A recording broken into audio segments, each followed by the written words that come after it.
পবিত্র কুরআনুল কারীমের ভিতরে 114টা সূরা আছে। সর্বশেষ যেই সূরাটির নাম হলো নাস, তার 1 নাম্বার আয়াত কুল আউযু বিরাব্বিন নাস। এর ভিতরেও রব শব্দ আছে না নাই? এবার জানবো আমার, আপনি আমি যেদিন মারা যাব, মসজিদের মাইকে যেদিন এলান জারি হবে, এই গ্রামের অমুক ব্যক্তি বেঁচে নাই, ইন্না লিল্লাহি ওয়া ইন্না ইলাইহি রাজিউন।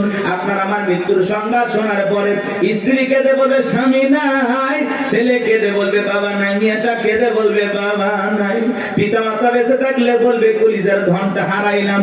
আত্মীয় স্বজন সবাই আপনার আমার জানাজায় আসবে শেষ বিদায় দেওয়ার জন্য। বাজান আমার, ওই দামি বিল্ডিং বানাইছেন, দামি বাথরুম বানাইছেন, কোথাও আপনার জীবনের গোসলটা হবে না। এমন মানুষ আছে কোটি কোটি টাকা দিয়া সুন্দর করে ওয়াশরুমটা বানাইছে, কথা বলে কি ভিআইপি কারবার। জীবনের শেষ গোসলটা ওই দামি টয়লেটে হবে না, কথা বলেন না কেন? ওই 4-5 কোটি টাকা খরচ করেছেন, ওই জায়গায় হবে না বাজান। ওখান থেকে বের করে চকির উপরে শোয়া মশারি টাঙাইয়া দেখে রঙিন পোশাক কইলা বড়ই পাতার গরম পানি দিয়া গোসল করাবে, আতর সুরমা লাগায় জনমের মতো সাজাবে, সাদা কাপড়ে চকলেটের মতো ওরাইয়া মসজিদের কাটিয়াতে তুইলা 4 জন বরযাত্রী দইরা একটা দুবা করে কবরস্থানে নিয়ে যাবে। ওই কবরে 3 জন ব্যক্তি নামবে বাজার লাশটা রাখার জন্য। মনে হবে এরাই বুঝি সাথী, কিন্তু না, কবরের লাশটা রেখে মুখটা কেবলে মুখি কইরে এক একে সবাই উঠে আসবে।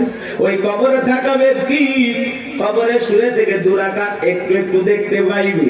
এরপরে যখন বাসের বিছানা বিছায়া দিবে, ছিদ্রগুলো দিয়ে হালকা একটু আলো কবরে প্রবেশ করবে। এরপরে যখন মাটি চতুর্দিক দিয়ে যাবে বাজার, উপরে যখন মাটির চাপা দিয়া দেবে, কবরটা হয়ে যাবে ঘোর অন্ধকার। কবরে রেখে আত্মীয় স্বজন বন্ধু বান্ধব ছেলে মেয়ে সবাই চলে আসবে। কবরে থাকা ব্যক্তি ওদের পায়ের আওয়াজ শুনতে পাবে, চিৎকার মেরে ডেকে বলবে আমাকে একা রাইখা যাও না, আমাকে সঙ্গে নিয়ে যাও। কবরে থাকা ব্যক্তির চিৎকার দুনিয়ার কেউ শুনতে পাবে। আমার নবী বলেন যে কবরে চলে গেল তার চাইতে অসহায় আর কেউ নেই।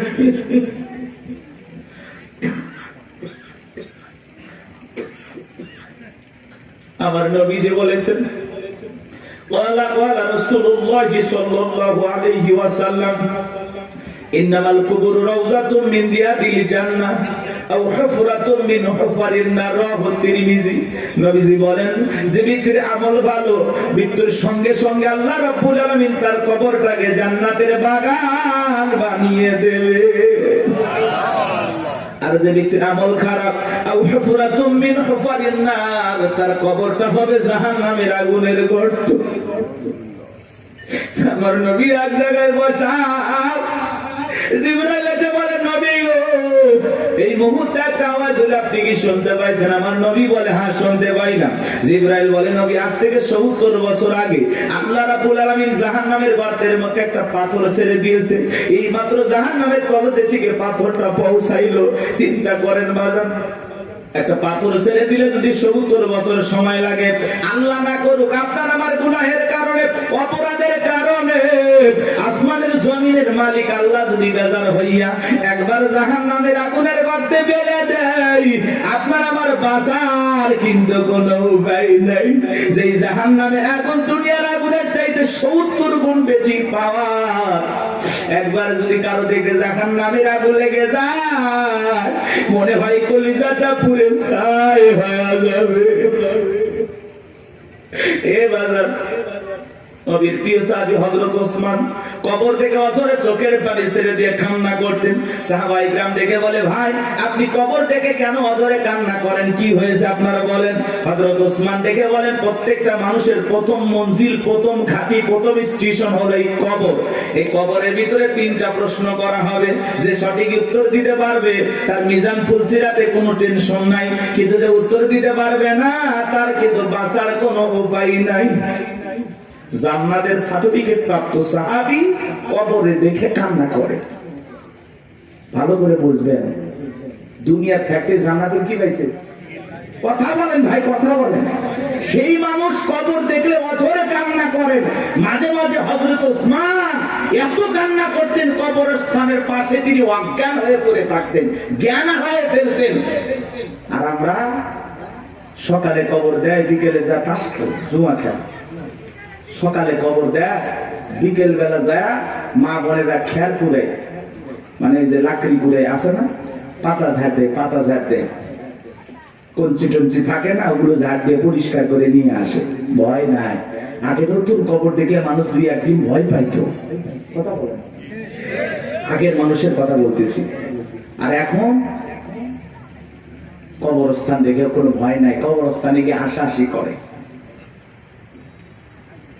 আহা, মানুষ মানুষ আর মানুষ নাই তো। মানুষ মরে গেছে, সেই মানুষের সাথেও জুলুম করে, আছে না নাই ভাই? চিন্তা করেন, একটা বার চিন্তা করেন, একটা মিনিট চিন্তা করেন, আপনি মারা গেছেন, কি হবে আপনার? কিভাবে আপনাকে বিদায় দেওয়া হচ্ছে? একটু চিন্তা করে দেখেন।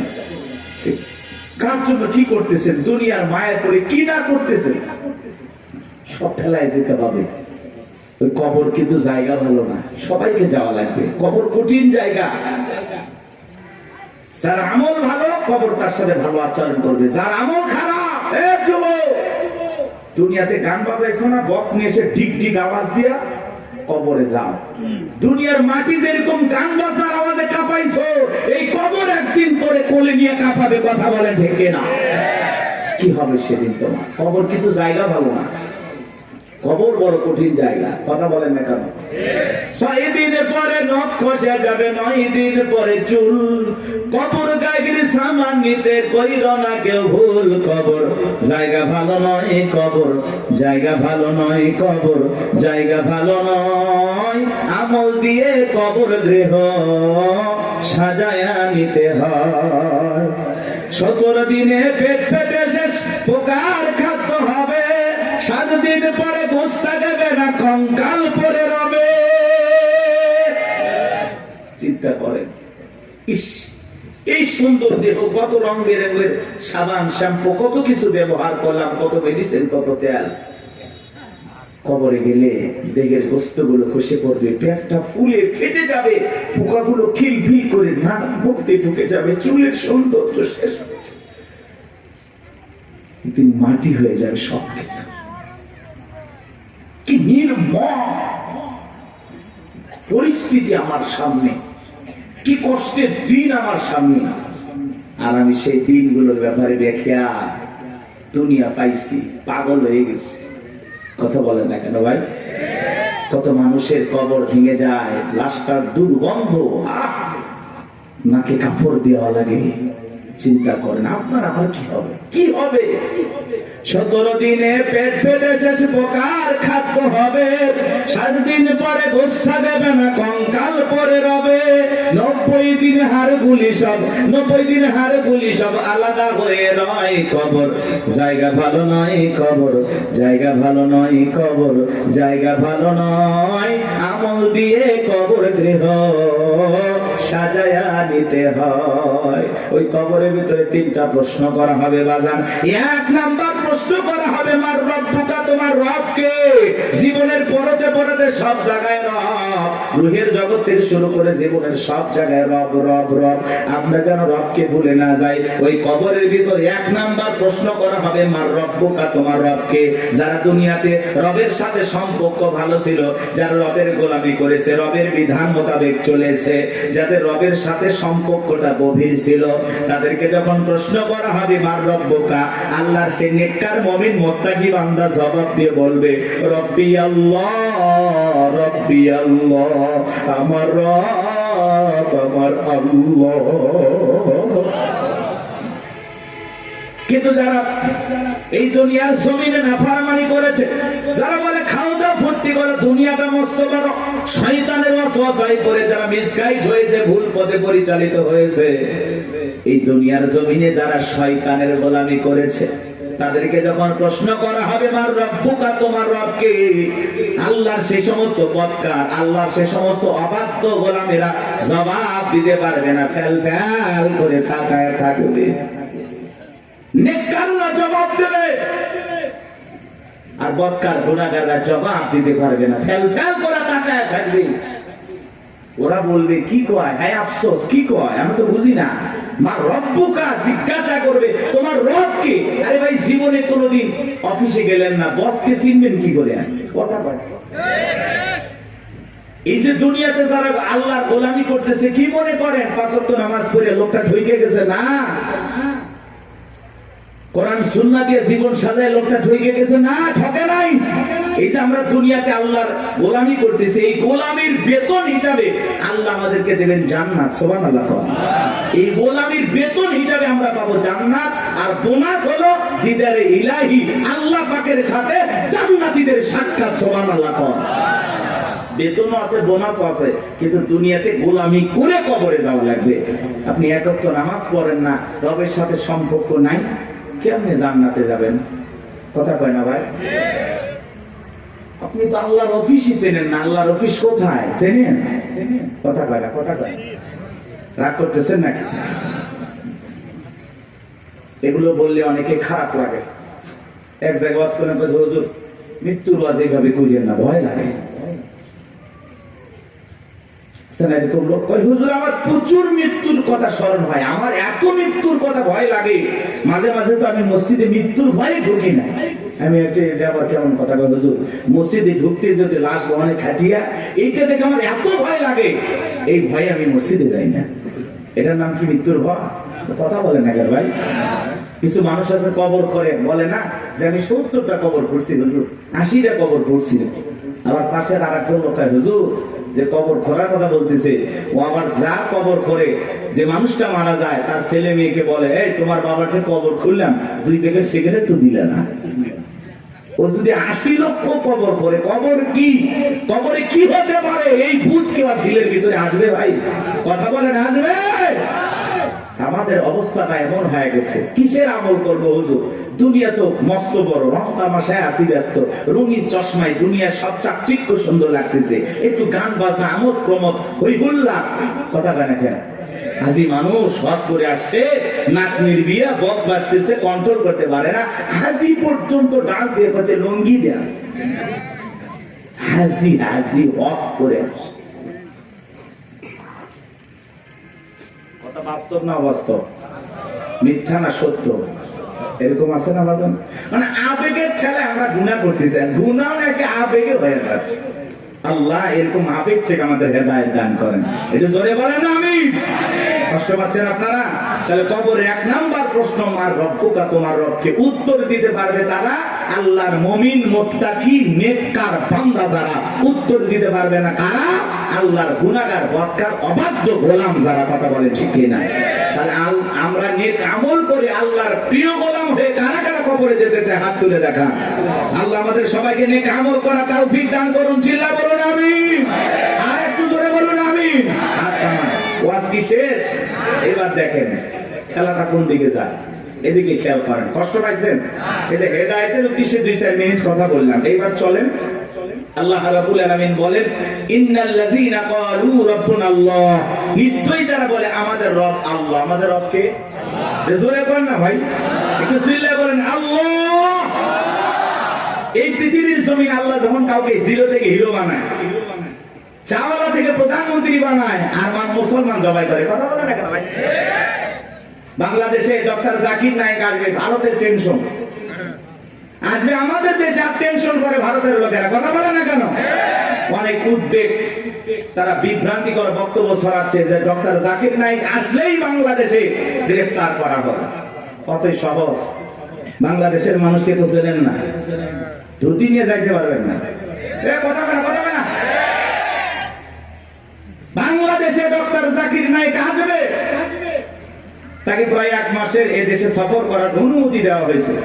বিভিন্ন জায়গায় তিনি বিভিন্ন প্রোগ্রামে অংশগ্রহণ করবেন ইনশাআল্লাহ।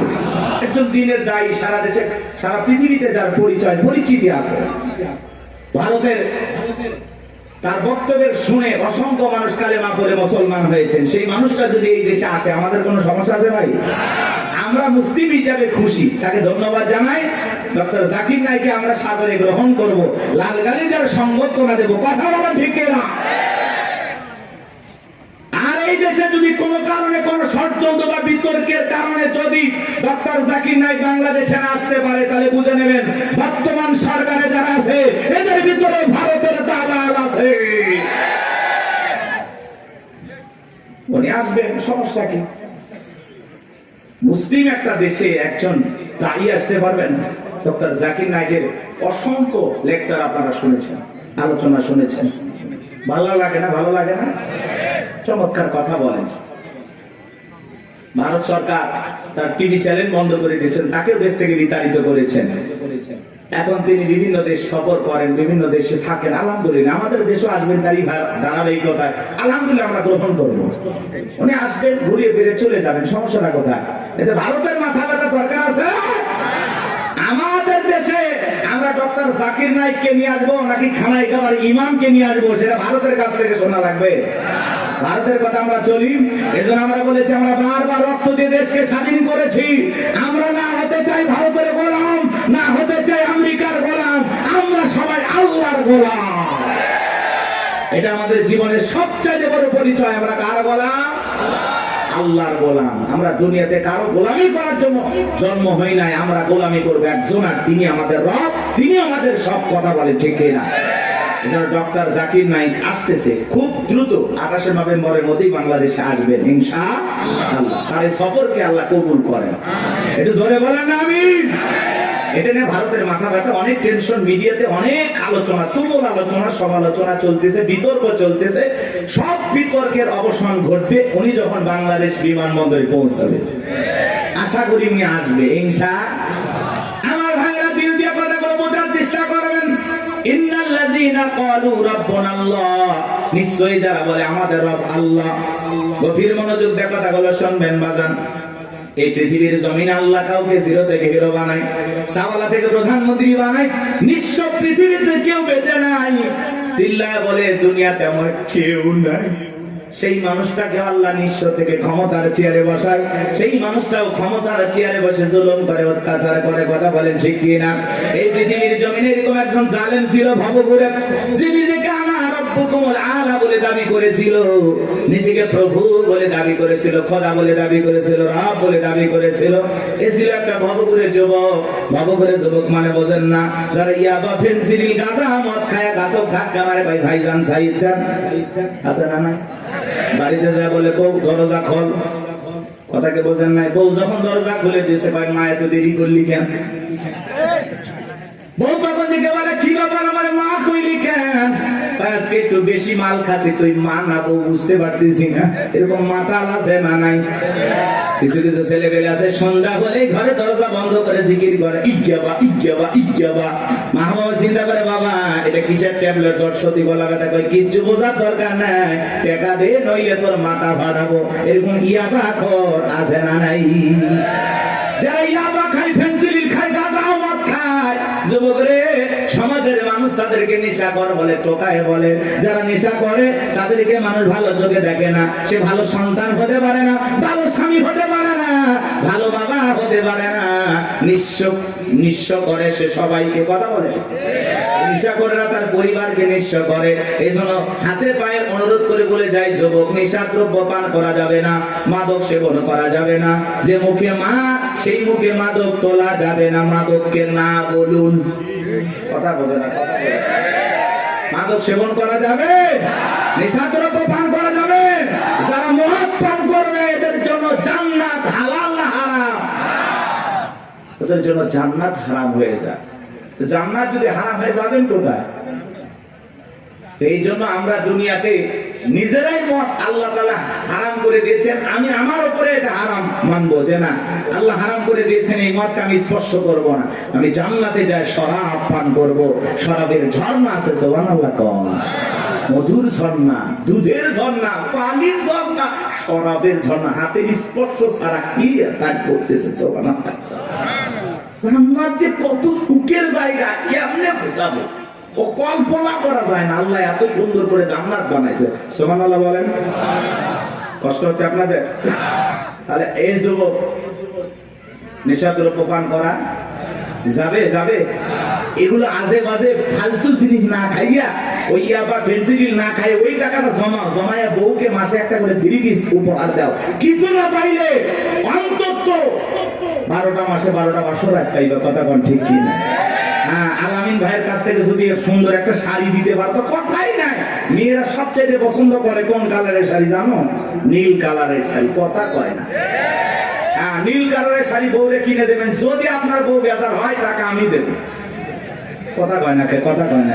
এই কালারটা মেয়েরা সবচেয়ে চয়েস করে বেশি।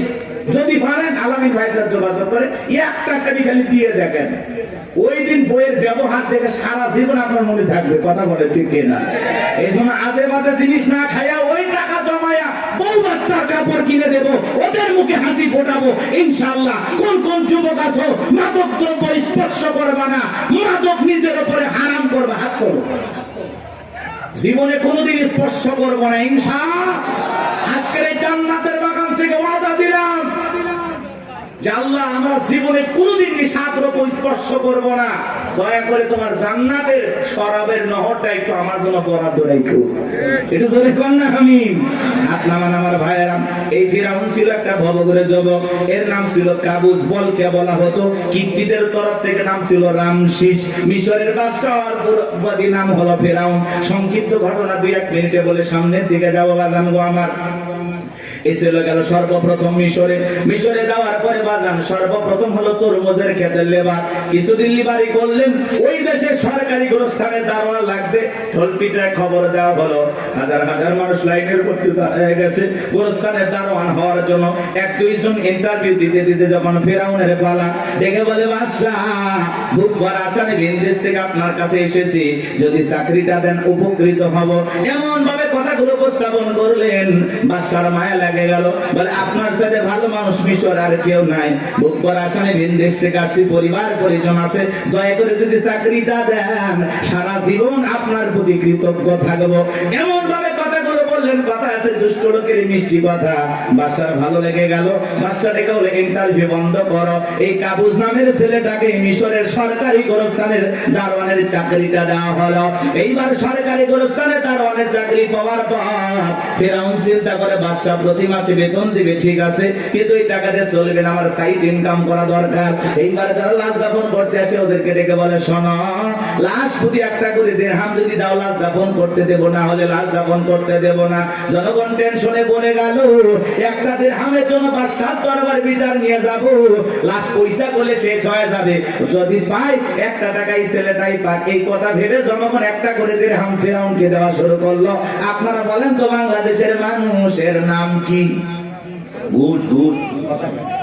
1 টাকা হইলে ওটা কি? ঘুষ। এটা কিন্তু বাংলাদেশে আছে আছে আছে। শোনো এই দেশ যারা গল্প করি, দেশটা মনে হয় স্বপ্নপুরী। শুধু কর ঘুষ কর মদ কর জুয়া কর, হেতায় আছে ভুরি ভুরি, হেতায় আছে ভুরি ভুরি। এ দেশে অসৎ কামাই কেউ করে না, তবে ঘুষের টাকা পেলে কেউ তো ছাড়ে না। টেবিলের নিচ দিয়ে হাত বাড়িয়ে কালো টাকাটা নেই সারিয়ে, টেবিলের নিচ দিয়ে হাত বাড়িয়ে কালো টাকাটা নেই সারিয়ে। করছে ওরা বড় দেশের চুরি, করছে ওরা বড় দেশের চুরি। শোনো এ দেশ তারে গল্প করি, আছে না নাই? আমার ভাইয়েরা 1টা করে দিরহাম জনগণ দেওয়া শুরু করলো। আল্লাহ রাব্বুল আলামিন ওই সময় একটা মহামারী দিল। 2020 সালে আল্লাহ তাআলা আমাদেরকে একটা মহামারী দিয়েছিলেন, ধরো না ছুঁয়ো না, নাম হলো করোনা। করোনা রোগে আক্রান্ত হয়ে বাবা মারা গেছে। ছেলে বাবার লাশটাও দেখতে যায় নাই, বাবার কবরে মাটিও দেয় নাই। বাবার সম্পত্তি ভালো লাগে, মৃত বাবার লাশকে বোঝা মনে হয়। কথা বলে। মায়ের করোনা হয়েছে, জঙ্গলে ফেলা আসছে। বন্ধুর করোনা হয়েছে, বন্ধু দেখতে যায় নাই। ভাইয়ের করোনা হয়েছে, ভাই দেখতে যায় নাই। স্বামীর করোনা হয়েছে, স্ত্রীর কাছে যায় নাই। খাবারের প্লেটটা সাজায় লম্বা একটা বাঁশের লাঠি দিয়ে আস্তে করে স্বামীর ঘরে খাবার ঢোকায় দিয়েছে। কথা বলেন। স্বামী যখন সুস্থ হয়েছে, বিবি কাছে ডাকে বলে, জোসনার বাপ আমি তোমার যে কত ভালোবাসি তুমি জানো না। শাড়িটা দিয়ে সুন্দর করে মুখটা মোছায় দিতেছে, আর দেখে বলে জোসনার বাপ তাহাজ্জুদ পড়ে পড়ে তোমার জন্য দোয়া করেছি, আল্লাহ আমার জোসনার বাপের হায়াত বাড়ায় দাও। স্বামী মনে মনে হাসে আর বলে, বিবি রে তুই যে আমার কত ভালোবাসি, আমার বোঝা হয়ে গেছে। আমি যখন অসুস্থ ছিলাম জানালা দরজার দিকে তাকায় একটা এই বুঝি দরজা জানালা করে গল্প করবি, দুইটা কথা বলবি, একবারও দেখা করলি না। মোবাইলে তোর ছবি দেখে দেখে মনের দুঃখের কথা ভুলে যাইতাম। তুই যে আমারে কত ভালোবাসিস প্রমাণ আমি পাইছি। আমি যখন অসুস্থ ছিলাম আমারে তুই বাঁশ দিয়া খাওয়াইছিস। কথা বলা এজন্য করোনা মহামারী বুঝে দিয়েছে দুনিয়াতে কেউ কারো আপন না। কথা বলেন সত্য না মিথ্যা? ওই সময় একটা আতঙ্ক ভয়, কেউ কারো কাছে যায় নাই। বাজানো আমার এই দুনিয়াতে একটা করোনা মহামারীতে মানুষ মারা গেল, মানুষ আর একটা মানুষের কাছে গেল না, বাবার কাছে সন্তান গেল না। তাহলে ভেবে দেখেন বাজান, দুনিয়াতে কেউ কারো আপন না, সব মিথ্যা মায়া। মিথ্যা মায়া কথা বলে না। আপনি কি মনে করেন আপনি মারা গেলে আপনার পরিবারের লোকজন আপনাকে ছাড়া অচল হয়ে যাবে, তারা ভেঙে পড়বে? কিচ্ছু হবে না তাদের। আপনি মরে গেলেও আপন গতিতে আপনার পরিবারের লোকজন তাদের জীবন সাজাবে। আপনার জন্য কেউ অপেক্ষা করবে না, আপনার জন্য পৃথিবীর কোনো কিছু থেমে থাকবে না। না দোকান, না ব্যবসা প্রতিষ্ঠান, না আপনার স্ত্রী, না আপনার সন্তান, না আপনার ব্যবসা বাণিজ্য ক্ষেত খামার, কোনো কিছুই থেমে থাকবে না। আপনি মরে গেলেও সব আপন গতিতেই চলবে। কথা বলে ঠিক না? বরং আমরাই বেশি বেশি ভাবতেছি যে আমি মরে গেলে আমার পরিবারে কি হবে না হবে। ওদের কথা ভাবতে গিয়ে আমরা আখিরাত ভুলে গেছি। এজন্য আসুন আখিরাতকে টার্গেট করি। কথা বলে না? আখিরাতকে টার্গেট করি। এর মধ্যে দুনিয়া যতটুকু হয় হইলেও আলহামদুলিল্লাহ, না হইলে আলহামদুলিল্লাহ। কথা বলে ঠিক না?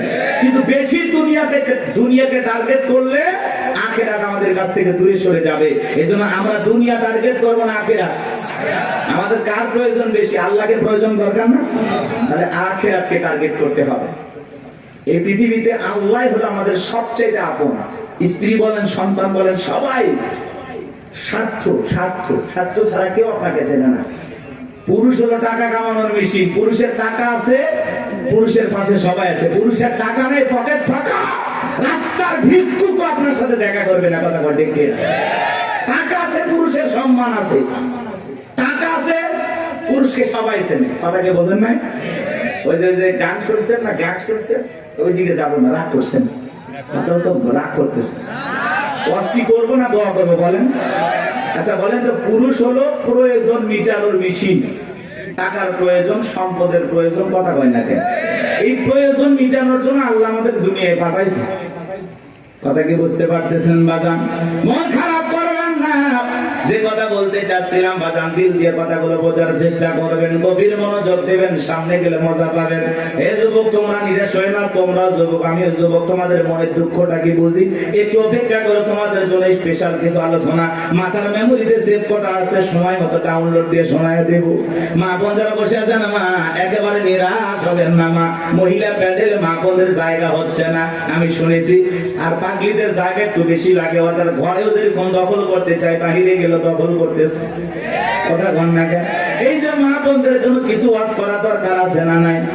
কিছু বাঁকা পথে মা বোন চলে, বাঁকা পথে চলা মা বোনদেরকে ওয়াজের মাধ্যমে আজকে একটু সোজা করা হবে।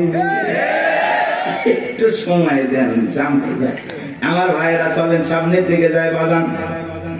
ওই ডায়রিয়া কলেরা মহামারীতে হাজার হাজার মানুষ মারা গেল। আর ফিরাউনের পকেটে টাকা ঢুকলো, টাকা পাইতে পাইতে এত টাকার মালিক হয়ে গেল বাজান। টাকা রাখার কারোর কোনো জায়গায় নাই। এবার বাদশার দরবার একদিন চলে আসছে, বাদশাহ আমার কাছে কিছু টাকা পয়সা আছে, এলাকায় যারা গরিব মানুষ খাজনা দিতে পারে না, দুঃখী মানুষ খাইতে পারে না, আমি তাদের একটু জনসেবামূলক কাজ করতে চাই। বাদশাটাকে বলে, বাবা তো ভালো উদ্যোগ, তোমার মতো ছেলে ঘরে ঘরে জন্ম নেওয়া দরকার। এইবার জনগণের সে সমস্ত টাকাগুলো নিয়ে আসা গরিব মানুষের মাঝে বিতরণ করলেন, খাজনা পরিশোধ করে দিলেন। বলেন তো টাঙ্গাইলের মুসলমান বুঝে থাকলে বলেন তো টাকাগুলো ছিল কার? মাইক ধরে বলতেছে 5 লাখ দেব, ওই টাকা পাবে কোথা থেকে? আসমানের ফেরেশতারা প্যাকেট পাঠাবে নাকি? ভালো করে বুঝবেন কোন টাকা কোন জায়গায় যায়। আমাদের গাইবান্ধার আঞ্চলিক ভাষা একটা কথা বলে, মাছের তেল দিয়ে মাছ ভাজা। কথা কি বুঝতে পারতেছেন? জনগণের টাকা জনগণের মাঝে বিতরণ করে ফাও ফাও বাহাবা পাইলু। জনগণ থেকে বলে, আরে রাজ্যের বাদশা যদি এই ব্যক্তি না হয়া গোরস্থানের ছেলেটা হইতো, না জানি আমাদের কপাল খুলে যেত। নির্বাচনের আগে একটু জনসেবামূলক কাজ করা দরকার আছে না নাই? আমার এলাকার এক নেতা কাঁচা রাস্তা মানে মাটি রাস্তা পর্যন্ত বাজান ইট পাড়তেছে, 2 গাড়ি ইট পাড়তেছে। মানুষজন বলে বাবা ইট পাড়তেছে, তুমি তো এখনো নেতা হয় নাই, কারণটা কি? ছেলেটা বলতেছে আপাতত ইট ফেলে দিলাম, আর ভবিষ্যতে আমার মার্কায় যদি সিলভারে এলাকার নেতা বানায় দিতে পারে, আমার 1 নাম্বার টার্গেটে কাঁচা রাস্তা পাকা করা। এই রাস্তাতে আপনাদের ছেলে স্কুলে যাইতে পারে না, আপনারা হাটে বাজারে যাইতে পারেন না, মাঝে মাঝে আপনাদের কথা মনে হলে রাতে ঘুম আসে না। কি অভিনয়! নেতা হতে গেলে অভিনয় জানার দরকার আছে তো না? কথা কয় না। যারাই নেতা এরাই কিন্তু পুরোটা কি অভিনেতা। অভিনয় না জানলে নেতা হওয়া যায় না বাজান। ভালো করে বোঝার চেষ্টা করবেন। জনগণ বিশ্বাস করে যদি নেতার মার্কায় সিল মারে নেতাকে নির্বাচিত করে, নেতা তো এলাকায় থাকে না, ঢাকা শহরে বান্ধবী নিয়ে ঘুমায়। কথা বলেন ঠিক কি না? মার্কা থাকে যে কয়দিন, নেতার আনা গোনা সে কয়দিন। আমরাও জনগণ কম খারাপ না। 1.5 টাকার বিড়ি আর 3 টাকার চা খায় কি স্লোগান? বল্টু ভাইয়ের চরিত্র ফুলের মতো পবিত্র। নামাজ পড়া কক্ষ গাঁজা খায় 5 ওয়াক্ত, কমসুরিতে বাঁকা ভক্ত। শয়তানের 1 নাম্বার ভক্ত। হুজুরের জন্য খুবই শক্ত, চুষা খাই গরিবের রক্ত। পোস্টার লেখা যে গরিবের বন্ধু, ভোট দিয়ে দেখেন গরিবের কয় নাম্বার শত্রু। কথা বলে রাস্তার একটা ভিক্ষুক মহিলার দিকে 500 টাকা দিয়ে বলে, আপনার চেহারার মাঝে আমি আমার মাকে খুঁজে পাই। আম গাছে নেতার ছবি ঝুলানো থাকে, নির্বাচিত হওয়ার পরে এলাকায় থাকে না। আম গাছে বিদ্যুতের ঘুড়িতে নেতার বিশাল বিশাল ছবি, আর লেখা আছে আমি অমুক নেতা, জেরাগালি বদনা। পবিত্র ঈদুল আজহার শুভেচ্ছা, পবিত্র ঈদুল ফিতরের শুভেচ্ছা। খালি ব্যানার দিয়ে শুভেচ্ছা জানায়, জীবনে কোনোদিন আর কাছে আসে না। এই নেতা ওই ব্যানার লক্ষ লক্ষ টাকা দিয়ে না বানাইয়া, ওই ব্যানারের টাকা দিয়ে যদি গরিব দুঃখী মানুষের মাঝে বিতরণ করো, তোমার ব্যানার লাগবে না গো, ব্যানার লাগবে না। জনগণ তোমার মার্কায় জায়গা মতো সিল মেরে দেবে। কথা কোন ঠিক কি না? কিন্তু ওই যে মার্কা থাকে যে কয়দিন নেতার আনা গোনা সে কয়দিন, অলিতে গলিতে নেতাকে পাওয়া যায়। মানুষ মলে জানা যায় হাজির, জুমার নামাজের সামনে হাজির, আসরের নামাজ পরে 2 বার। কথা কয় না। এক নেতা মানুষকে সালাম দিতে দিতে হোশ হারায় ফেলছে, রাস্তার খেজুর গাছ পায় 1 লাইনে সালাম দিয়ে যাচ্ছে।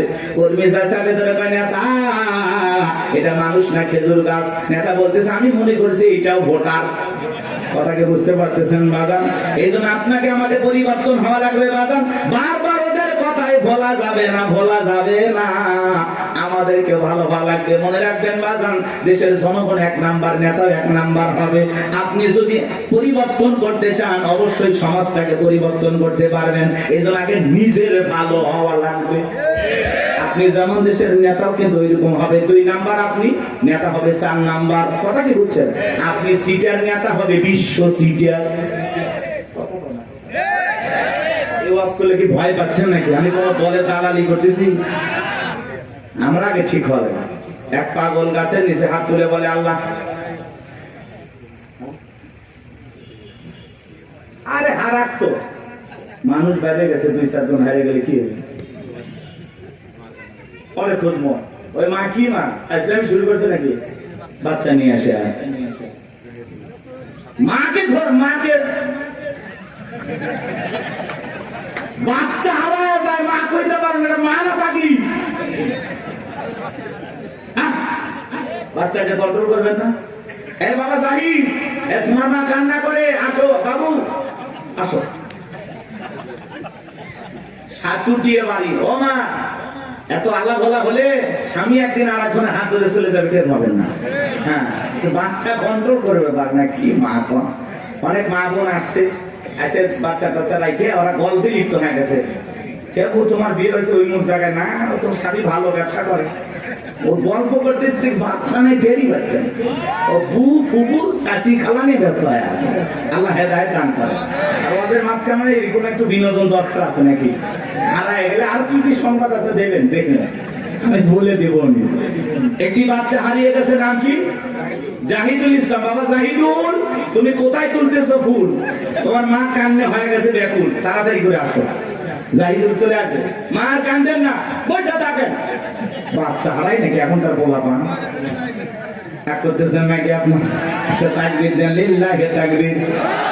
একটা গোল গাছ কোন গাছ তেঁতুল গাছের নিচে হাত তুলে বলে আল্লাহ তেঁতুল গাছে রাজশাহীর ফজলিয়ামদে রংপুরের হাড়িভাঙ্গাতে সাফাই নবাবগঞ্জের কাঠিমন্দে নওগাঁসা পাহাড়ের আমরুপালিতে আল্লাহ বলে পাগলের চোখটা খুলে দেখ কোন গাছের নিচে দোয়া ধরেছিস তেঁতুল গাছের নিচে দাঁড়াইয়া কিয়ামত পর্যন্ত আমসালে জামাত পাওয়া যাবে না। নির্বাচনের আগে 500 টাকা 1000 টাকার বিনিময়ে 200 টাকার বিনিময়ে নিজের পবিত্র আমানত ভোট বিক্রি করে দেশে উমরের মতো নেতা চাইলে পাওয়া যাবে না। এজন্য আগে আপনাকে ঠিক হওয়া লাগবে। আপনি যখন বলেন আল্লাহ আমার নেতাদেরকে উমরের মতো আদর্শবান নেতা বানাও, আল্লাহ তখন হাসে আর বলে উমরের দেশে থাকার মতো জনগণ কি হতে পেরেছিস? আগে নিজে ঠিক হ। আমার সাকাওয়াত ভাই ওয়াজ করলো, নামাজও পড়ে সুদ খায়।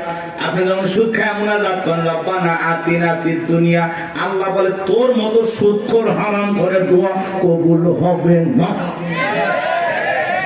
সুদ খায় ঘুষ খায় হাত তুলে দোয়া আল্লাহ মাফ করে দিন। ভালো ভাই আপনি জানেন না সুদ খাওয়া হারাম, ঘুষ খাওয়া হারাম, খাইতেছেন মজা লাগে, টাকায় টাকা বাড়ে, কারেন্ট সুদ, ওরে বদমাইশ। আল্লাহ হেদায়েত দান করেন। জোরে বলেন না আমিন। কষ্ট হচ্ছে নাকি আপনাদের? আমার ভাইরা ভিডিও কথাগুলো বুঝে যান। আমি যে কথা বলতে যাচ্ছিলাম তালুকদার বংশের মতো যদি কলিজাটা বড় হয়, বাপের বেটা যদি হয়ে থাকেন, ডান হাতটা তুলে বলেন হুজুর যতদিন বেঁচে থাকবো নির্বাচনকে কেন্দ্র করে চা বিড়ি পান সিগারেট খাবো না, একটা টাকাও কোন নেতার কাছ থেকে নেব না, সৎযোগ্য নির্ভীক আল্লাহওয়ালা সমাজের নেতৃত্ব দেওয়ার মতো উপযুক্ত নেতাকে আগামীতে ভোট দিয়ে নির্বাচিত করব। হাত তুলে ওয়াদা দেন, পারবেন তো ইনশাআল্লাহ? আপনার ভোটে যেন কোন চোর ডাকাত সন্ত্রাস এলাকার বিপুল পরিমাণের লুটপাটকারী ব্যক্তি যেন ক্ষমতার চেয়ারে বসতে না পারে। আঙ্গুলের সাপটা দেওয়ার আগে চিন্তা করা লাগবে আমার ভোটে কোন মোসারু গাজারু মাদারু সুদারু আপনার ভোটে নির্বাচিত হয়ে যেন ধর্ষণ না করতে পারে, দেশের টাকা বিদেশে পাচার না করতে পারে। এমন নেতাদেরকে 54 বছরে দেখেছেন, আগামীতে যা করবেন বুঝে শুনে করা লাগবে। ভাবিয়া করিও কাজ, করিয়া ভাবিও না, পাথর দিয়ে মানুষকে করবে খুন, এমন নেতা সমাজে প্রয়োজন নাই। কথা বলেন ঠিক কিনা? চলে না বাজার সামনের দিকে যায়, কথা মানে একটু বেশি হয়ে গেল, মন খারাপ করছেন। কথা বলা লাগলো, অবস্থা যেমনই হোক বাজান দিল দিয়ে কথাগুলো শুনে যান। নির্বাচনের আগে একটু জনসেবামূলক কাজ সবাই করে, আর নির্বাচনের পাতিলে যে চাটা রান্না হয়, বৃষ্টি হওয়ার পরে খেলে পালে নিচে যে পানি যায় ওইটার রং আর ওই পাতিলের চায়ের রং সমান। কথা কন ঠিক কিনা? এবং একটা চা খায়, বিড়ি খায়, সিগারেট খায়, নিজের পবিত্র আমানতটা বিক্রি করবেন না। মাথায় থাকবে। আল্লাহ হেদায়েত দান করেন। চলেন সামনের দিকে যাই বাজান। এইবার মিশরের মন্ত্রী মারা গেল, নির্বাচন শুরু হয়ে গেল। আগে তো জনগণের মন কাইরে নিয়েছে, সবাই বলে ভোট দিবা কোনখানে? কয় ফেরাউন যে মার্কাদার আছে তার মাঝখানে। এক প্রান্তে সবাই মিলে ফেরাউনকে ভোট দিয়া মিশরের মন্ত্রী বানায় দিল। কিছুদিন পরে আল্লাহর খেলা বোঝা বড় ভাই, বার্ধক্যজনিত কারণে মিশরের বাদশা মারা গেল, সিংহাসন ফাঁকা হয়ে গেল। ফেরাউন সমস্ত জনগণ আর নেতাদেরকে ডেকে বলে দেশের জনগণ শোনো দিয়া মন, দেশের বাদশা মারা গেছে, বাদশা ছাড়া একটা দেশ চলতে পারে না, তোমরাই বলো মিশরের বাদশা হবে কে? সমস্ত জনগণ ডেকে বলে অনেক আগে আপনাকে চেনা জানা হয়ে গেছে, আপনি মিশরের বাদশা হয়ে যান, আমাদের কার কোনো আপত্তি নাই। জনগণ যখন সমর্থন দিল, ফিরাউন নেতাদেরকে ডেকে বলে তোমরা বলো আপত্তি আছে? নেতারা ডেকে বলে আমাদের কোনো আপত্তি নাই, জনগণ সমর্থন দিয়েছে, আপনি নেতা, কোনো সমস্যা নাই। এইবার সবার সমর্থন পাইয়া মিশরের বাদশা হয়ে গেল, ক্ষমতার চেয়ারে বসে ঠেসছে কি রাতের বেলায় ফিরাউন ঘুমাইতে যায়, চোখে আর আরামের ঘুম আসে না, ঘুম থেকে লাফায় লাফায় ওঠে। অনেক মানুষ দেখবেন বাজানো 4টা ঘুমের ট্যাবলেট খায়, কোটিপতি টাকাওয়ালা সম্পদওয়ালা বড় বড় হাইব্রিড নেতা 4টা ট্যাবলেট খায় ঘুমায়, এরপরে রাত 2টার দিকে ঘুম থেকে উঠে সিসি ক্যামেরার ফুটেজ তালাশ করে কেউ ঢুকছে নাকি মারার জন্য। কারণ বিল্ডিং এর প্রত্যেকটা জায়গায় খালি দুর্নীতির গন্ধ, জুলুমের গন্ধ, মানুষ মারার গন্ধ, মানুষকে প্রতারণা ধোঁকা দেওয়ার গন্ধ। কথা বলেন না কেন? ওই বিল্ডিং কি আমনে দাঁড়াইছে? রাগ করতেছেন আপনারা? এ বাজার গো আমার লম্বা করবো না, না। ধনী মানুষ টাকাও আছে, সম্পদও আছে, দামি বিছানা আছে, দামি খাট আছে, কিন্তু ঘুমটা নাই। আর গরিব রিক্সা চালায়, ভ্যান চালায়, মাঠে কাজ করে, আলু ভর্তা দিয়ে, ডাল ভাজি দিয়ে, সবজি দিয়ে ভাত খায়, বউকে বলে নিয়ে ঘুমায়। কি আরামের ঘুম, কথা বলেন না কেন? আর ধনী স্বামী স্ত্রীর মধ্যে দাও কুড়ালের সম্পর্ক, বউ আলাদা খাটে, স্বামী আলাদা খাটে, ইয়া তো ধনী হয়ে গেছে। এখন স্বামী স্ত্রীর মধ্যে মহব্বত, ভালোবাসাই নাই। আছে না না এরকম পরিবার? ওই দিকে আর যাচ্ছি না বাজান, সামনে গেলে মহিলাদের ওয়াজ করবো, চলেন না যাই। যে কথা বলতে যাচ্ছিলাম বাজান, ফিরাউনের চোখে ঘুম নাই। তার দরবারে জ্যোতিষী ছিল 400 জ্যোতিষী লিডারের নাম দবিরা, বয়স হলো 320 বছর। দেখে বলে, দবিরা কেন জানি রাতের বেলায় ঘুমাইতে পারি না, আজে বাজে স্বপ্ন দেখে লাফায় লাফি, কারণটা কি? দবিরা এবার দেখে বলেন, এত অপেক্ষা করেন, একটু আমাকে সময় দেন। দবিরা সময় নিয়ে ভাগ্য গবেষণা করে বলেন, নেতা যদিও ছিলেন ভবঘুরে যুবক, তরমুজের ক্ষেতের লেবার, গোরস্থানের দারোয়ান, এরপরে মিশরের মন্ত্রী, বর্তমান রানিং বাদশা, আঙ্গুল ফুলা কলার গাছ, কিন্তু আপনার ভবিষ্যৎ জীবন বড় অন্ধকার। আগামী 3 মাসের মধ্যে বনি ইসরাইল সম্প্রদায়ের ভিতরে মুসা নামের একটা ছেলে জন্মগ্রহণ করবে। ওই মুসার কারণে রাজত্ব পাওয়ার ক্ষমতা থাকবে না।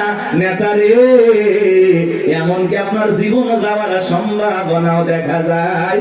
এই কথা শোনার পরে ফিরাউনের মাথা ঠান্ডা না গরম?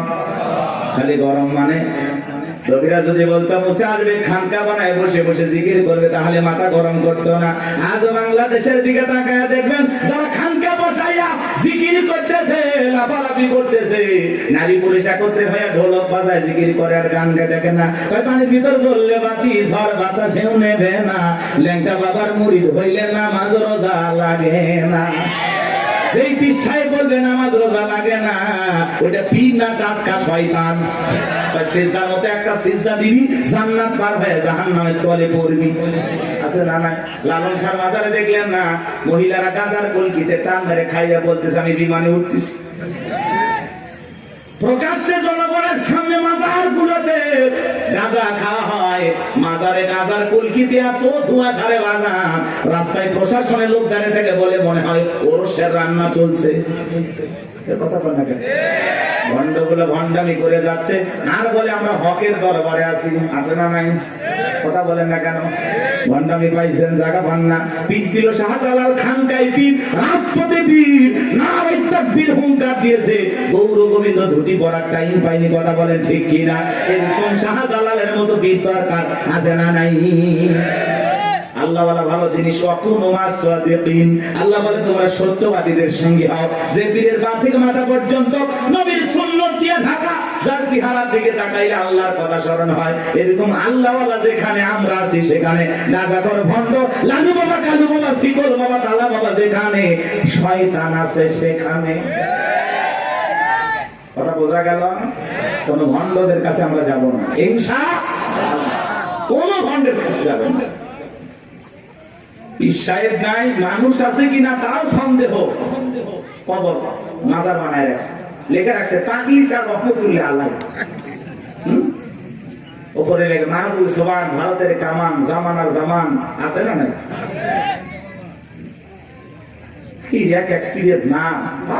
আল্লাহ হেদায়েত দান করে। ভণ্ড পীরের ওয়াজ বেশি করবো না, কষ্ট হচ্ছে আপনাদের। এই ভণ্ডদের কাছে যাওয়া যাবে? এমন পীর আছে,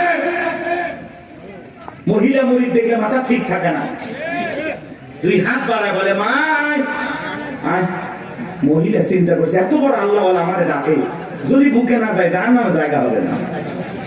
ঈশ্বরের বুকের ভিতরে ঢুকে গেছে, আর পীরের বুকের ভিতরে ঢুকে এত শান্তি পাইছে, আনন্দের ঠেলায় গান গায়, বাবা আমি তোমায় ভালোবাসি, তোমার চরণ সুবিতে বাবা, তোমার কাছে আসি গো বাবা, আমি তোমায় ভালোবাসি। যে নারী স্বামীকে বাদ দিয়ে পীরের ফাটা পায় চুমা খায়, ওই নারীর চরিত্র ঠিক না।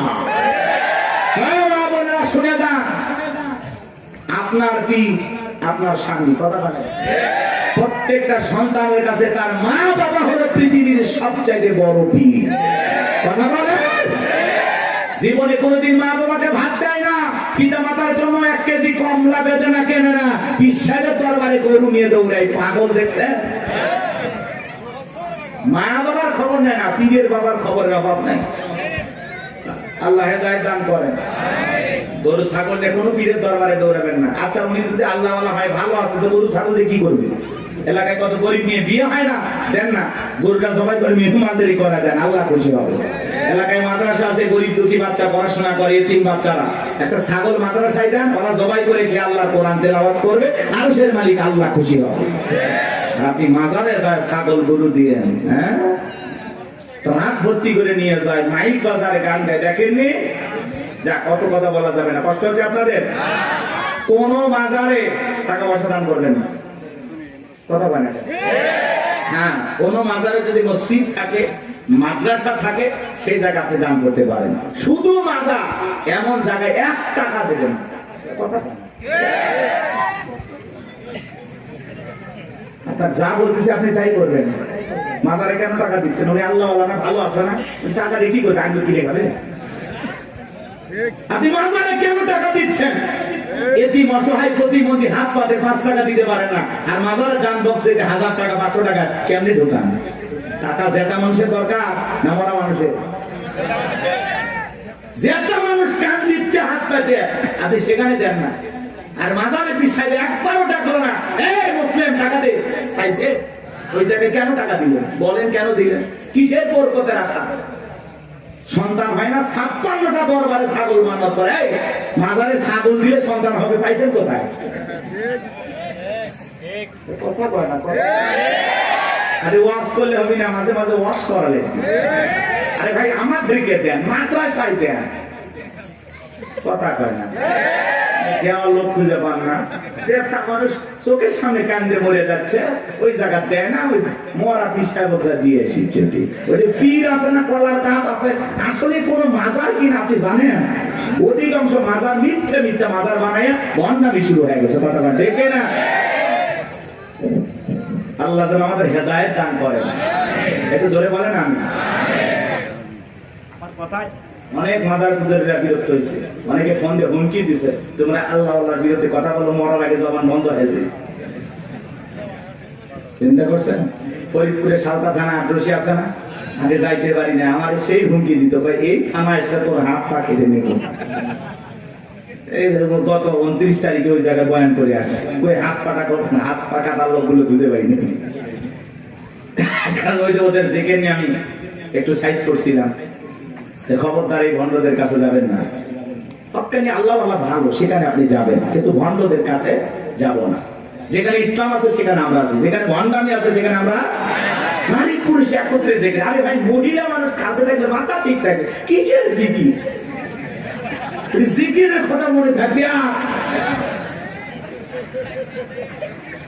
আল্লাহ হেদায়েত দান করেন। ওই জন্য তো ভণ্ডরা বলে মনের পর্দা বাইরের পর্দা, শুনছেন না? মনের পর্দা বড় পর্দা, বাইরের পর্দা খুলে ফেলা। মনের আলো বড় আলো, বাইরের আলো নিয়ে ফেলা। রাত 12টার সময় বাতি নিবেছে, এখন কি জিকির হচ্ছে আপনারা বুঝে নেন। আল্লাহ হেদায়েত দান করেন। আমার ভাইয়েরা চলেন সামনের দিকে যায়। আজও পৃথিবীর জমিনে যারা মাজার নিয়ে বসে আছে, খামকায় বসে আছে, এদেরকে কেউ টার্গেট করে না। যারা আল্লাহর জমিনে আল্লাহ দ্বীনকে কায়েম করতে চায়, কোরআনের সমাজ ব্যবস্থা কায়েম করতে চায়, আল্লাহর আইন দিয়ে জমিনটা পরিচালনা করতে চায়, তাদেরকে টার্গেট করে করে ভিতরে ঢোকানো হয়। কথা বলে ঠিক কিনা? ফিরআউনের মাথা গরম হয়ে গেছে, হামানকে দেখে বলে, এটা তো হামান, এই দিকে হামানের মাথায় কোনো চুল ছিল না, সাদে মাল নাই, বাম পারল, পুরো মাথা ছিল ভারতের দমদম এয়ারপোর্ট। দেখে বলে, হামান রে, তাড়াতাড়ি করে বল। নবীরা বলল, একটা মুসা নামের ছেলে জন্মগ্রহণ করবে, ওর কারণে রাজত্বের চেয়ার থাকবে না, ক্ষমতা থাকবে না, এমনকি আমার জীবনটাও নাকি চলে যাবে, এটা তো মেনে নেওয়া যায় না। হামান ডেকে বলে, নেতা টেনশন নাই, মাইট ইজ রাইট, জোর যার মূল্য তার, পাওয়ার রাজত্ব আমাদের, ক্ষমতা আমাদের হাতে, আমরা যা বলবো মিশরের জনগণ তাই মানতে বাধ্য। বলে, কি করতে চাস? হামান ডেকে বলে, নেতা যত ছেলে সন্তান জন্মগ্রহণ করবে সবাইকে জবাই করে করে দুনিয়ার বুক থেকে বিদায় করে দেব, তাহলে আপনার শত্রু গোছার আগমন ঘটবে না। এমন কথা শোনার পরে ফিরআউন ডেকে বলে, হামান রে, আসলেই তোর মাথায় বুদ্ধি আছে, তবে শোন, ছেলেগুলোকে জবাই করবি, মেয়েগুলোকে জবাই করবি না, কারণ ছেলেদের মধ্যে আমার শত্রু আছে, মেয়েদের মধ্যে কোনো শত্রু নাই। তার মানে চোর হলে মানুষ ভালো, মোবাইল নিয়ে গেল, সিম কার্ড খুলে দিয়ে গেল। কথা বলেন ঠিক কিনা? সন্তান জবাই করা শুরু হয়ে গেল, 3টা মাস অতিবাহিত হয়ে গেল, দবিরাকে দেখে বলে, দবিরা এইবার গবেষণা করে দেখ আমার পথের কাটা মুসা মরল না বাঁচলো। দবিরা গবেষণা করে বলে না, তার 3টা বর্ণনা পাওয়া যায় বাজান। একটি বর্ণনায় বলা হয়েছে 20,000, আর একটি বর্ণনায় বলা হয়েছে 24,000, আর একটি বর্ণনায় বলা হয়েছে 80,000। দবিরা দেখে বলে না, তো যদিও হাজার হাজার মায়ের মুখ খালি কইরা সন্তানগুলোকে জবাই করে বিদায় করেছেন, কিন্তু আপনার পথের কাটা মুসা এখনো মরে নাই, মায়ের কোলে জীবিত আছে, সুস্থ আছে, কিন্তু কোন বাড়িতে আছে, কোথায় আছে, এইটা বলার ক্ষমতা আমাদের নাই। বলেন আল্লাহু আকবার। ওয়া মাকারু ওয়া মাকারাল্লাহ আল্লাহু খায়রুল মাকিরিন। এলাকার আল্লাহ চাই মুসারে বাঁচাতে, ফেরাউন চাই মারতে, আর 14 গোষ্ঠী এক জায়গা হয় মুসার একটা পছন্দ জিততে পারবে না। কথা বলেন ঠিক কিনা? ফেরাউন নাগান্বিত হয় বলে, এ সেনাবাহিনীর দল, এতগুলো মারলি, আসলটাই মারতে পারলি না। এলাকায় তল্লাশি চালাও, চিরনবিধান চালাও, ঘরে ঘরে প্রবেশ করো, যেখানে মুসারে পাইবা দরবার জবাই করবা, আমার মাথা টেনশনটা দূর করো। যাও। একদল সেনাবাহিনী মুসা নবীর বাড়ি থেকে রওনা করেছে। মুসা নবীর বড় বোন, তার নাম মারিয়ম, দেখে বলে, মা ওই যে ফিরাউনের সেনাবাহিনী দেখা যায় মা, আর বুঝি ভাইকে বাঁচানো গেল না। মুসা নবীর মা সন্তানকে দিক সেদিক দৌড়ায়, কে যেন ইলহামের মাধ্যমে আওয়াজ দেয়, বলে, মুসা মা তোমার সন্তানটাকে চুলার ভিতরে ফেলায় দাও, কথা দিলাম গো তোমার সন্তানটাকে আবার তোমার কোলে ফেরায় দেব। বলুন সুবহানাল্লাহ। মুসা নবীর মা তাই করলেন। লম্বা ঘটনা বাজান সংক্ষিপ্ত করে বলে দিয়ে যায়, ফিরাউনের সেনাবাহিনী তল্লাশি চালাইয়া তন্ন তন্ন করে ঘর বাহিরে সব জায়গায় খুঁজে তারা চলে গেল। এইবার মুসা নবীর মা চোখের কোনায় পানি নিয়ে কাঁদেন, আর মনে মনে ভাবেন সন্তান বুঝি আগুনে পড়ে কয়লা হয়ে গেছে। কাছে যায় তাকায় দেখেন, না না, মুসা নবী আগুনে পড়ে নাই, মুসা নবী চুলার ভিতরে পড়ে মুস্কি মুস্কি হাসতেছি। সন্তানটাকে কোলের মধ্যে নেবেন, কে যেন গাইবে আওয়াজ দেয়, বলে, মুসার মা কতদিন জালেম ধরে ভাই লুকিয়ে রাখবা, সিন্ধুক একটা বানায়া দরিয়ার বুকে ভাসায়া দাও, কথা দিলাম গো তোমার ছেলেটাকে আবার তোমার কোলে ফেরায়া দেব। মুসা নবীর মা টেনশনে পড়ে গেলেন, সিন্ধুক পাবেন কোথায়? পরের দিন সকালবেলা কে যেন ডেকে বলে, মিস্ত্রি লাগবে না, আমি একজন মিস্ত্রি। মুসা নবীর মা ডাইকে বলে, মিস্ত্রি দিকে আসো। জীবনে কেউ মিস্ত্রি বলে চিল্লাইলো না, তুমি কিসের মিস্ত্রি, কি বানাইতে পারো? মিস্ত্রি ডেকে বলে, মা আপনি যদি মনে করেন এমন একটা সিন্ধুক আপনার দরকার, যে সিন্ধুকের ভিতরে আপনার সন্তানকে তুলে দরিয়ার বুকে ভাসায়া দেবেন, ও মা চাইলে এমন একটা সিন্ধুক আমি বানাই দিতে পারি, তাই নাকি? বলে, হ্যাঁ। মুসা নবীর মা ডেকে বলে, মিস্ত্রি তুমি তোমার মনের কথা বলেছ, এরকম একটা সিন্ধুক আমার প্রয়োজন। মিস্ত্রি ডেকে বলে, মা কিছু যন্ত্রপাতি আছে, ধার দেওয়ার জন্য পানির প্রয়োজন হতে পারে, আবার না হলেও চলবে, আপনি একটু ভিতর থেকে পানি নিয়ে আসেন। মুসা নবীর মা ভিতর থেকে পানি নিয়ে এসে দেখে মিস্ত্রি সুন্দর একটা সিন্ধুক বানায়া দাঁড়িয়ে আছে। এবার সিন্ধুকটা হাতের মধ্যে দিয়ে মিস্ত্রি দৌড়ায়, পেছন থেকে ডেকে বলে, মিস্ত্রি লোহার পয়সা কি নিবা না, কাঠের পয়সা কি নিবা না, তোমার পারিশ্রমিকের দামটা কি নিবা না? মিস্ত্রি ডেকে বলে, মা যারা বিপদে পড়ে আমি তাদের উপকার করি, বিনিময়ে টাকা পয়সা গ্রহণ করি না। মুসা নবীর মা ডেকে বলে, মিস্ত্রি এই বিপদের দিনে এত বড় উপকার করলা, লোহার পয়সাও নিবা না, কাঠের পয়সাও নিবা না, তোমার পারিশ্রমিকের দামটাও নিবা না, অন্তত তোমার নামটা বলে যাও, মাঝে মাঝে তোমার কথা মনে হলে আল্লাহর কাছে তোমার জন্য দোয়া করব। মিস্ত্রি ডেকে বলে, মা আমি দুনিয়ার কোন সাধারণ মিস্ত্রি না, আমি আল্লাহর ফেরেশতা, আমার নাম জিবরাইল। এইবার সিন্ধুকের ভিতরে মুসা নবীকে তুলে দরিয়ায় ভাসায় দিলেন। আর মেয়ে মারিয়ামকে বলে, মা সিন্ধুক ভাসতে ভাসতে কই যায় খবর নিয়ে আসবি। ওই দিন বিকেল বেলা ফিরাউন তার প্রিয়তমা স্ত্রী আসিয়াকে নিয়ে আসছে সমুদ্রের সৈকতে হাওয়া খাইতে। মাঝে মাঝে বউকে একটু বিনোদন করা দরকার, আছে না নাই? হালাল বিনোদন। মাঝে মাঝে ভাবি কিনে কক্সবাজার চলে যাবেন যদি সামর্থ্য থাকে, কথা কয় না? বউকে পর্দা করাইয়া নিয়ে যাবেন। আমি কি বলছি, কক্সবাজারে যে হাফ প্যান্ট পরে গোসল করবেন, তাহলে গুনাহ হবে, কথা কয় না কেন? কিছু পোলাপান আছে বউ সুন্দরী, মাথা কাজ করে না, কক্সবাজার নিয়ে যায় ঘোড়ার উপরে তুলে সেলফি তোলে, সুন্দর করে সমুদ্রের পানিতে গোসল করতেছে, সেলফি তোলে। বিকেল বেলা আইডিতে পোস্ট করে বলে, প্রিয় তোমার সাথে কক্সবাজারের প্রথম দিন কিছু ছবি তুলেছি দোস্ত তোমাদের দেখার জন্য, ভাবিকে বৃষ্টি ভিজা শরীরে কেমন লাগতেছে একটু লাইক কমেন্টসে জানাও। এর চাইতে মূর্খ বেয়াদব সমাজে আর কেউ আছে নাকি?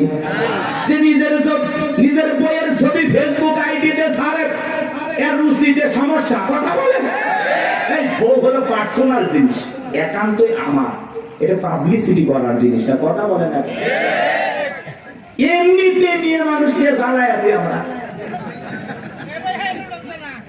তার উপর আবার বইয়ের ছবি ফেসবুকে ছাড়ে, কত পাগল আছে না? না হুজুর এখন একটা গান বানাচ্ছে, শোনি কথা কয় নাকি? শুনছেন? কোন গ্রামে বাড়ি তোমার, কেমন তোমার বাপ, ফেসবুকে ছবি সাইডে করছো কেন বাপ? শুনছেন না? যাই সময় নাই, অনেক লম্বা হবে, কষ্ট হচ্ছে আপনাদের, বিরক্ত হয়েছেন আমার কথা? মহিলা দল আজ একটু পরে হবে, আপনার আগে ঠিক হন।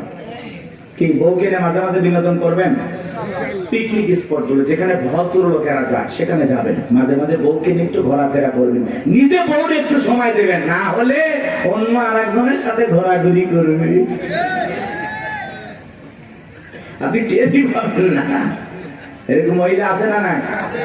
আর একবার যদি বউ বাঁকা পথে চলে, ওই বউকে সোজা করা কঠিন। নষ্ট গাড়ি ঠিক করা যায়, কিন্তু নষ্ট নারীকে ঠিক করা যায় না। একবার যদি একটা নারীর চরিত্র নষ্ট হয়ে যায়, ওই নারী একটা পতিতার চাইতে নিকৃষ্ট হয়ে যায়। এর জন্য বাজার কথাগুলো বাস্তব।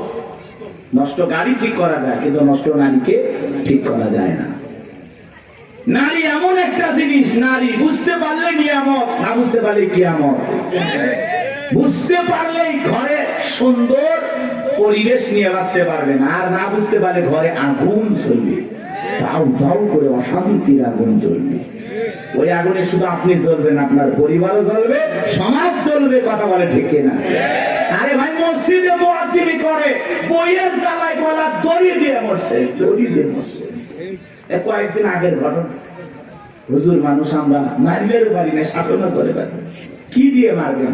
আল্লাহ এমন একটা সিস্টেম দিয়েছে মারা, মেসওয়াক পরিমাণে 1 বিঘা। কথা কয় না? আচ্ছা, এটা তো মারা যায় 8 ইঞ্চি দিয়ে। কথা কয় না? এটা পান্টি হলো, অনেকে পাই হুজুর প্লাস দিয়ে মার, মানে প্লাস দিয়ে ওই পান্টি ধরবি না, হাত দিয়ে ধরালো। আর তার বউ যদি মমতাজের মতো মোটা হয়, আর ওই পান্টি যদি পিঠে বাজায়, বউ কবি আমার কাতুকুতু লেগেছে। কথা কন ঠিক? ইসলাম এমন একটা সুন্দর সিস্টেম আল্লাহ তাআলা আমাদেরকে দিয়েছেন। ইসলাম এত সুন্দর একটি ধর্ম, আসলে বউ মারার পক্ষে আল্লাহ নাই। কথা কয় না? আল্লাহ বলতেছে বউ ভালোবাসার জিনিস, মারিবে। আর তুমি যদি সকালে বউরে পিটাও, রাতের বেলা তুই ঘুমাবা, ওই বউয়ের কাছে যাতে তোমার লজ্জা করবে না? কথা কয় না? আর পাগল, কিছু পাগল আছে না, বউরে এমন পিটান পিটা, যতক্ষণ আব্বা ডাকছিস ততক্ষণ ছাড়বো না। মানুষকে গৌরী এত মারিস কেন? তাই মারবো না। এই বেহানারি বাবার কাছে আমি 1.5 লাখ টাকা পাই, মাত্র 1 লাখ টাকা দিয়েছে, এখন আমি 50,000 টাকা পাই। ও মানে শ্বশুর বাড়ি থেকে হালখাতার টাকা পাই। এরকম যৌতুক লোভী কিছু আছে না? না, যারা যৌতুকের জন্য বউকে পিটায়, এরা হলো ছোট লোক। কথা বলেন, এরা সমাজের জঘন্য লোক। কথা বলেন, এই পুরুষ না টাকা ইনকাম কর, যা ইনকাম কর, শ্বশুরের টাকা লোক। কাঁচা পায়খানা খাওয়া যেমন হারাম, কন্যা পক্ষের কাছ থেকে জোর করে যৌতুক দাবি করা তেমনি হারাম। তো যৌতুকের টাকা না খাওয়া 2 কেজি খা। কি সাকত ভাই, মন খারাপ করতেছেন? এলে চলবে? রাগ করতেছেন নাকি আপনারা? ভাই যৌতুক নিয়েছেন নাকি আপনি? উঠতেছেন কেন?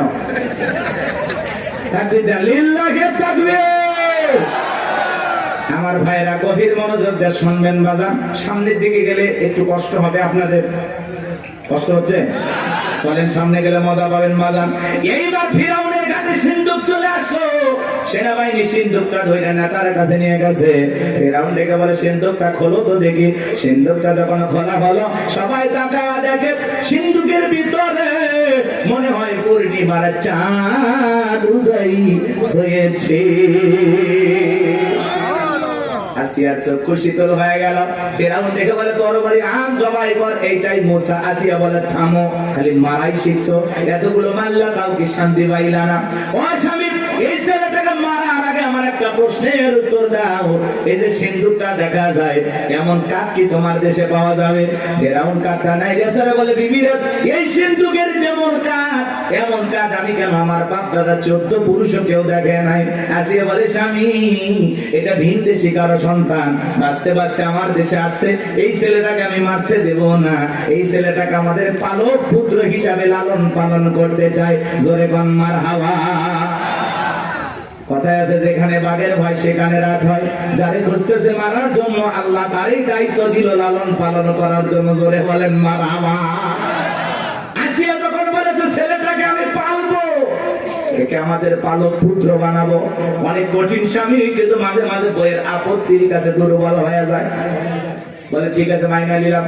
আসিয়া বলে শুধু মারলেই হবে না, ঢোল পিটায় খবর দাও, ফিরাউনের ছেলে সন্তান যে দুধ পান করাবে মাসে মাসে তাকে বেতন দেওয়া হবে। বলে ঠিক আছে। ঢোল পিটানো হলো, হাজার হাজার নারীরা আসছে, মুসা নবীকে কোলে নেয়, স্তন খুলে মুখ লাগায় দেয়। আল্লাহ নবী মুসা আলাইহিস সালাম কোন মহিলার স্তনে দুধ পান করে না। জোরে কোন মারহাবা। সমস্ত নারীরা ব্যর্থ হয়ে চলে গেল। ওই যে মুসা নবীর বোন নাম তার মারিয়ম, ঈসা নবীর মায়ের নাম মারিয়ম, আর মুসা নবীর বড় বোনের নাম ছিল মারিয়াম। এইবার মারিয়াম দেখে বলে, ও রানী আসিয়া, এমন একটা ধাত্রীর খবর আমার কাছে আছে, আমার বিশ্বাস এই সন্তানটা দুধ পান করবে, তাই নাকি? বলে